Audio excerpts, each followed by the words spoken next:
Данные работы ведутся совместно несколькими организациями. То есть это Академия наук Республики Саха-Якутия, вот представитель ее Иннокентий Семенович Павлов, и я, Александр Кандыба, представитель Института археологии Сибирского отделения Российской Академии наук. Также здесь в работах принимает участие студентка Новосибирского госуниверситета по специальности, специализирующая на археологии, Егорова София. Как человек расселялся. Это вот всегда интересно и время первоначального заселения, и как он существовал на определенной местности, как взаимодействовал с окружающей средой, то есть восстановить, реконструировать полностью вот эти процессы, которые происходили в прошлом, как в плейстоцене, как в голоцене, как в историческое время, к примеру. Здесь работать. То есть с чего, собственно, начинается? Сначала идет визуальный осмотр местности. То есть, естественно, после того, как мы собрали данные, которые были получены от людей, которые вот здесь вот работают, живут, то есть они говорили, что вот есть какие-то формы рельефа странные, то есть находки там на поверхности, там кости, допустим, попадаются, то есть какие-то разные. Вот. И после этого как бы мы обследовали вот это место, ну и выбрали как бы не сразу в углубление копать, а как взять периферию, посмотреть, как, собственно, это вот все выглядит. То есть вот первые 6 квадратов мы выбрали, это у нас называется разведочные шурфы. То есть по российскому законодательству разведочные шурфы мы можем делать до 20 квадратных метров. Вот здесь у нас как бы были взяты первые 6 квадратов. Мы выбрали, поймали наклон. Вот здесь, допустим, вот это жилище какое-то получается. Ну, оно сейчас сложно сказать, скорее всего, какое-то средневековое. Потому что у нас вчера был фрагмент средневековой керамики найден. Вот именно вот на этом участке. Вот. И мы здесь выбрали до сартанских отложений, которые включают в себя там супесь, песок, элементы окатанной гальки. То есть решили остановиться, потому что больше ничего не попадалось. То есть все. И прирезались, вот, взяли еще 4 квадрата, прирезались сюда, начали разбирать. У нас здесь попалось, если обратите внимание, край жилища. Ну, опять же говорю, здесь сложно сказать, какого возраста. Может быть, там и 17 или 18 век. И здесь углубились уже как раз в сартанские отложения. И вот у нас появился череп человека. Вот на таком небольшом участке. То есть мы понемногу разбираем их в эти слои, как говорится, по внешнему облику, когда они отличаются. И вот на одном из участков, вот именно сегодня, буквально там, 2 часа назад, то есть у нас вот такая вот находка получилась. Пока сложно сказать, какого это возраста, потому что надо делать радиоуглеродный анализ, который вот мы будем делать в Новосибирском центре. Это вот у нас лаборатория там есть, которая как раз может достоверно сказать, какого примерно возраста вот этот человек, который был здесь обнаружен. Также здесь были обнаружены, допустим, фрагменты оленьих рогов с внешним воздействием. То есть, если обратите внимание, вот такие вот порезы, вот, если присутствуют. Вот. Угу. То есть тоже сложно сказать, какого возраста, потому что это, конечно-таки, все будет установлено в результате радиоуглеродного датирования. То есть на данном этапе у нас идет сбор первоначальной информации о том, какие культурные горизонты имеются вот как раз-таки на вот этом участке. То есть что мы имеем? Мы имеем относительно исторические какие-то строения, то есть и, возможно, даже какие-то позднеплейстоценовые отложения, которые могут содержать культурные остатки.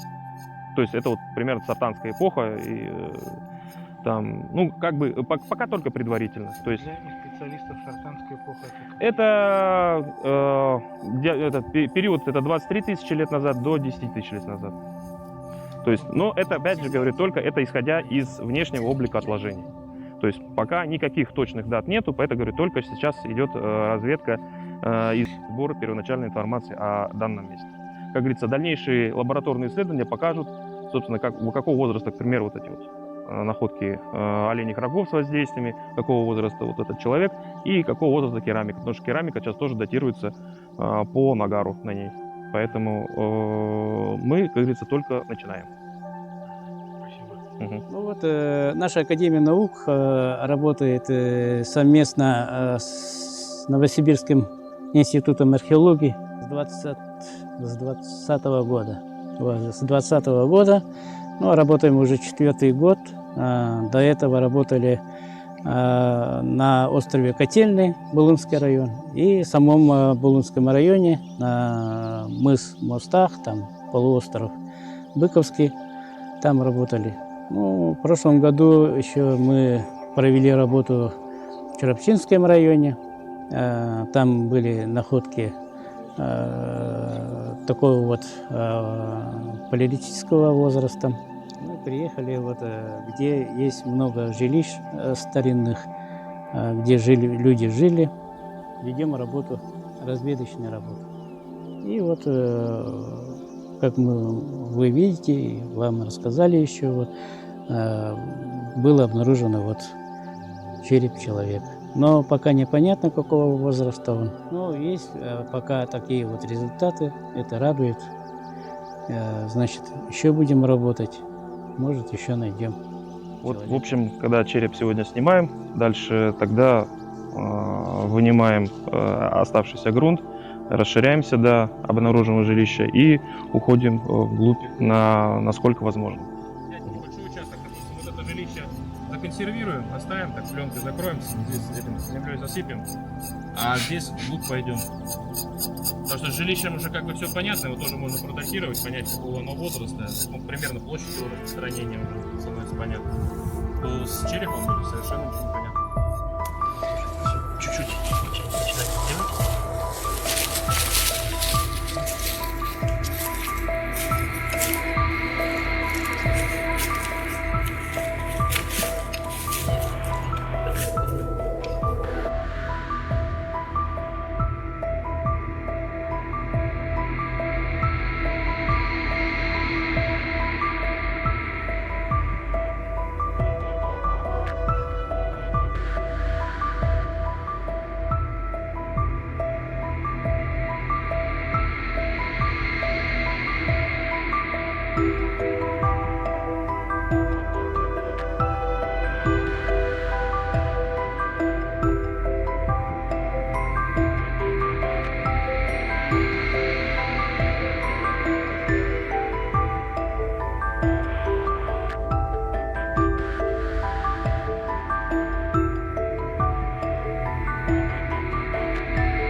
Сейчас просто.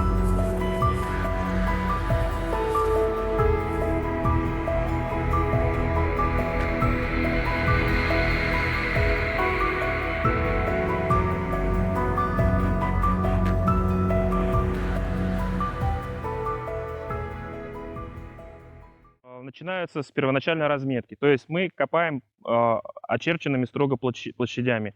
То есть разметка идет обычно по метровым квадратам. То есть там вся территория, там, как нам кажется удобно, мы размечаем ее.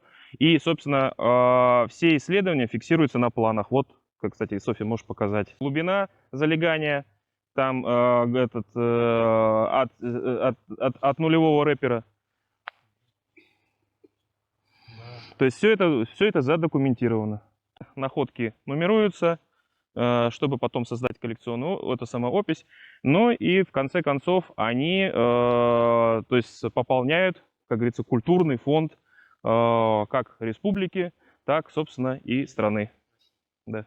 Данные исследования ведутся на основе официального разрешения на проведение археологических разведок с ограниченной шурфовкой.